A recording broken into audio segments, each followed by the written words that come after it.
This is the Ravens at the Bills. The Bills are 1.5-point favorites. Sunday night football. We got great night games throughout the weekend. We'll start with when the Ravens have the ball, because this is the two defending MVPs as well. Ravens have the ball against a Bills defense. What are you focusing on? Are you a little hesitant about how the Bills can maybe slow down this Ravens offense, Charles? Oh yeah, I'd be pretty scared if I was a Buffalo fan. I don't know. Like dude, they were terrible on defense to close the season last year. Just awful. And even if you go back to that playoff game where, Lamar had the 2 fumbles, the Mark Andrews miscues, that's 4 things. And they still scored enough points to be in position to win that game at the end. And in the second half, buzzsaw mode. Like the Bills couldn't get a stop to save their lives in the second half. But, for the Ravens, they did the Ravens thing and they kind of pulled themselves out of the game, as they tend to do from time to time. But man, this offense, I don't know if it's fair to say it should be better than last year, but I definitely have more confidence in it than last year, because last year I was like, oh, I don't know about this offensive line. And still the offensive line, I think it's still kind of just an okay unit, but okay, you got Lamar Jackson, Derrick Henry, like 2 players who can kind of overcome that. And especially when those guys are working in tandem together, like the Steelers playoff game, when, they're running the option stuff with Lamar and Derrick Henry, and it doesn't matter it doesn't matter how you decide to play it, because people are like, oh, the Steelers, they should have scraped the exchange. They should have done this. I was like, man, it doesn't matter. Okay. You're going to get a block on someone, and then it's Lamar Jackson or Derrick Henry one-on-one with like a DB in the open field. There's no scheme. There's nothing you can draw up on the X and O's that's going to help you in that situation. So that's like the ideal place to be when you're in offense. Like, oh man, I don't know what we can do. Let's just give it to Lamar Jackson or Derrick Henry. And now I think the passing game, you have more confidence that maybe some of these guys can step up and be consistent. We talked a lot about Rashad Bateman this summer. To get him a contract extension, I think if you're a casual fan and you just look at his stats, you're like, why do they keep paying him all this money? It's like, because he's a good player, man. He's a really good player. He's explosive down the field, just so good after the catch. Just he's so close, and they see it, right? That's why they keep giving him the extensions. Yep. And now you're in a spot where you got DeAndre Hopkins. See how much he has left in the tank, but at least like that's a good pairing with what you already have in Zay Flowers and Rashad Bateman. I know people were tough on Mark Andrews too, saying they should cut him after that, but he's still a productive player, and it doesn't seem like Isaiah Likely has actually like stepped up to take over his seat yet. This is a good offense. It's really, really good offense. I don't see how they finished like below top 5, and I'm still like nervous enough about the Bills defense. I don't expect them to be, as bad as they were towards the end of last season. Only like partially because it really is kind of like outlier bad, like where it's hard to be that bad every single week, which is what they managed to pull off last year, in like the last month of the season. But I don't think they have enough at all here to really, really slow down the Ravens attack if they don't shoot themselves in the foot. Like I think this potentially has shootout potential if Josh Allen can get it going. Yeah, I 2 awesome offenses. I think it was our unanimous top 2 in some way, shape, or form. No, but that's the Bills have aspirations. They're hunting for the Super Bowl, and I think their offense is geared up for it. And it's just I really respect Bobby Babich, and I really respect Sean McDermott, what they can put out there, scheme-wise, how they can coach up guys. Christian Benford's turned into one of the better corners in the game. Teron Johnson is a really good slot player. They got a cool front now. Like this defense likes to rotate guys a bunch up front. They got a bunch of young guys. They signed a bunch of vets. 2 of them are suspended, but we'll deal with them in a few weeks. But they still got Joey Bosa, and who's still productive when he's on the field. He'll get hurt at some point this year, but he's not hurt now. Daquan Jones is playing, and he can really help eat up blocks. It's just that this defense likes to play light. Like Teron Johnson is a starter. There's slot for him. Like he plays 90-something% of their snaps. And you're going against the Ravens, who will trot out Patrick Ricard and trot out tight ends and trot out beefy boy looks. And then, so that's always the classic, like, how does a nickel defense hold up against like an I formation? The Bills have figured out ways to do it because Johnson's a badass and is willing to scrap in there, but it's just a natural advantage that some of these kind of beefier offenses like the Ravens have. But yeah, it's just more the back end too. And we think the Ravens are a run first team, all this running stuff, but Lamar is going to test the back end over and over again. He throws digs and go balls and scrambling. So that's where safeties are supposed to come in. And those are question marks for me, man. those safeties, Matt Milano's health. Matt Milano, healthy a couple years ago, is an all-pro, but he just keeps getting banged up. He's a little undersized. So it's just one of these things where they just are missing something that I can't kind of be like, yeah, I feel really good about this. Feel really good about the offense, which we'll get to. But just this defense is kind of missing. Like, they're starting Trey White, I love Trey White, but he's not Trey White from a few years ago. And maybe this game isn't the game that gets punished, but that's still something that's going to hang over their heads. That's a lot of teams with corner too. But yeah,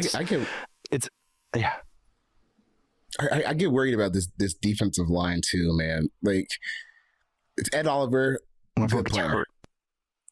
Yeah. Right. Because if one player gets hurt, or not even hurt, you rotate guys, right? So at some point, there's going to be TJ Sanders and Deion Walker on the field together against Derrick Henry and Lamar Jackson. Right. I like him, but hey, I got to give myself some breathing room on that one this week. And even TJ Sanders, like, I liked his tape, but he's a finesse guy. Dude, you're going to get steamrolled potentially. I don't. Teams. Yeah. I look at this front seven versus this like specific offense, and I'm like, man, there's a chance we see what happened in the second half of the AFC title game again, where it feels like Derrick Henry's getting 11 yards every time he touches the ball.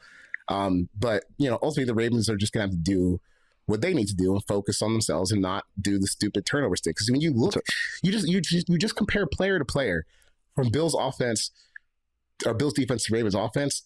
I think it's pretty clear Baltimore's more talented, but they gotta go out and execute. We know this team, we know how talented Lamar Jackson, we know how talented Derrick Henry is, and it almost feels like, well, I don't want to say this game doesn't matter because I think Baltimore wins this game, but you got to do it in January. It feels crazy to say that in August. I know that's the real test. What your final version? Yeah, this is your opening season form. Your final 6 weeks form is completely different usually, or refangled in some way. So I totally agree with you. And the Bills, they do this every year, and even our guy Barnwell wrote about this. It's like, you say that, most times turnover luck, kind of comes crashing down, but every year, like, the Bills finish like top 7 in turnovers. That's their style. Like, they're bend but don't break. They're going to take some punches in this game, but what they say is, can you keep being successful? Can you do it 50 times against us, 30 times against us? We bet you can't. We bet we will catch you once or catch you twice. That is their philosophy. So they hope maybe they can create some turmoil up front. It's Lamar Jackson, though. It's not Tua, it's not old Aaron Rodgers, it's Lamar. So that it's a little bit of a different concoction maybe for what their defense is going to be. But I totally agree with you. Flipping on other side of the ball, 2 units that we are both extremely high on. Got the Bills offense, who was my number 1 offense. And I know you had them top 2 as well, at the very least, going against a Ravens defense that pretty much consensus top 5 defense by everybody as well, with a very, very cool back end. But there's a lot on this side of the ball. So where do your eyes get drawn to, Charles? Because I do think, of course, there's Josh Allen, the Bills offense, but I think the Ravens defense is, if not more interesting, even on this side of the ball. Yeah, I honestly think the playoff game that they played last January makes this game more interesting, because going into that game, the Ravens back end, it was kind of up and down as far as passing the ball goes all season. But one thing they could do all season was beat you up against the run until they got to Buffalo.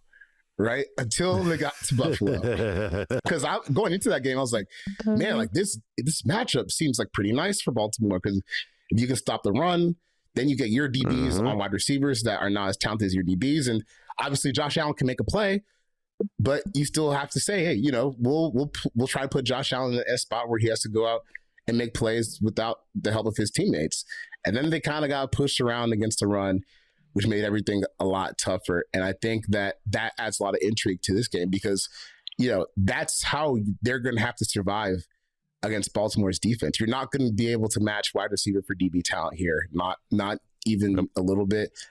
So you're going to have to get physical in the front 7 and kind of push them around, which they've shown they can do. And man, like, you start looking at this offensive line like, dude, this is a big ass offensive line. And I think that I had discounted that a little bit going into the playoff game last year. But dude, Deion Dawkins, Cyrus Torrence, Spencer Brown, like David Edwards, these are massive human beings. And it plays well, right? Because like even with the quarterback run game that they figured out, like that had become really productive for them. James Cook had a breakout year, and it all starts with the guys up front. So if they can hold those guys, if they can kind of repeat what they did back in January and move them around, that gives you a lot of intrigue. Because you mentioned Baltimore secondary. They added Malachi Starks in the first round, who had a strong preseason. We all know Kyle Hamilton, Marlon Humphrey, those guys are certified. Nate Wiggins has a chance for a huge breakout year. It's going to be tough to just like get open against those guys. And that's what happened in the first Baltimore-Buffalo game from last year, where like Marlon Humphrey looked like damn Darrelle Revis out there, and the entire thing just kind of shut down. And then Derrick Henry went crazy on the other side. So, offensive line play. That's the key. Can they repeat that again and move them around? Because if not, it might be a little bit of a tough day for them. Yeah, the Bills are creating a pass-catching group that's kind of the sum of its parts. You know, it might hinder them against man coverage. We saw that last year when they played the Texans in the regular season. I think Josh Allen went like 9 for 30 or something like that. But I think in this game, you mentioned this, the Ravens' pass coverage improved, but it was just so wonky sometimes. I even was pulling up the division stats from last year. I was like, yeah, just target Brandon Stevens or just target the offensive left every single time. And they were horrible and coverage-wise. And then run game wise is throughout the year, the Ravens run defense was so good. And then, like you said, it just kind of got picked apart by some physicality. And, you know, it's all up to, not all up to, but what Roquan Smith is huge. Like, what shape is he in? You know, he basically played himself into shape last year. And I think last year with that Ravens defense, because they were so not trusting everybody in their defensive backfield, or really just their coverage guys, they ran a lot of cover two, a lot of inverted looks, a lot of funky stuff, the DMP stuff that kind of came through. Well, that's actually what this Bills offense is built to beat. Like if you're going to run, because not a lot of teams want to run man coverage against Josh Allen. Same reason that not a lot of teams want to run man coverage against Lamar. They'll just run on you. And there's nothing more frustrating than like, oh, we locked these guys down. Ooh. And then all of a sudden there's the quarterback running for 20 yards untouched because there's nobody looking at him. And so, all right, if we play a bunch of zone, well, we got a receiving core that's, you know, pretty big and physical. It can, you know, you got Keanu Coleman, you got Josh Palmer, you got tight ends, basically that are receivers for them. You got my guy Khalil Shakir, but all those guys are good against zone. So they actually have a nice answer there, but that's what, does this DB room make the Ravens coaches go like, here's some other stuff, right? Not just cover two, not just these simulators, creepers and stuff. Like, here's this coverage you have to deal with, because they can really, I think this DB room lets you do whatever you want. In theory, like I just think that they have like by the end of the year, they could run any type of coverage and run it well. So kind of curious how it goes. Like I'm curious if they throw a new pitch at him, because it's tough to stop that run game. It's tough to stop Josh Allen for 4 quarters. It might be a James Cook receiving game. Hey, Roquan, how you doing in coverage? Let's get you matched up on them. Like, you know, maybe that's a way, you know, I like that advantage. You know, that's where my mind went. So, you know, this is a big game for Travis Jones, who was my breakout player for the Ravens, their nose tackle. He can be disruptive, but, you know, he's going to have to eat some double teams in this game. And the Bills love running zone runs, getting the linebackers to overflow, and then the running backs cut against it. They're really, really good at it. So it's a lot of discipline from these Ravens linebackers. So yeah, Roquan, Trent Simpson are huge in this game, along with Marlon Humphrey, because he's going to be in the slot. So this is such a juicy matchup, this side of the ball. This is going to be really, really fun. The Bills are 1.5-point favorites. How do you think this one plays out, Charles? I'm gonna roll with Baltimore. I think they get the regular season matchup again this time. I'm also going with Baltimore. I think this, it's 1.5 for a favor, or 1.5 for a reason. I think that they cover, they win on the road. But like you said, that's all. These two teams know what they are. These two teams they're worried about week 1, but they're also more worried about week 19 and week 20 and week 21 and week 22. That's as much as that they're worried about what their eyes are set towards.